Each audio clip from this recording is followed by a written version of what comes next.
In this lecture, I will demonstrate you global parameters which are copied when you copy the SAP template to create a company code. So the copied global parameters can be viewed through the transaction code OBY6.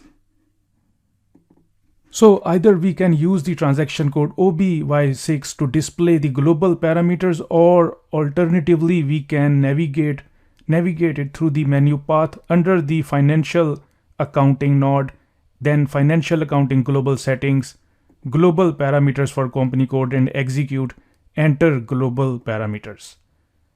And go to position and then locate your company code, that is LD UK, and then double click on it.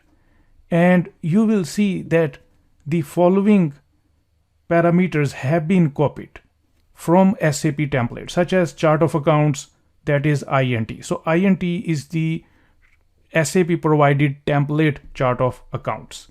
Fiscal year, variant, VAT registration number, and field status variant, posting period variant. So what are these processing parameters? I will demonstrate you in the upcoming lectures. You just have to understand at this point that how to view global company code data. So that's it, and I will proceed to the next activity.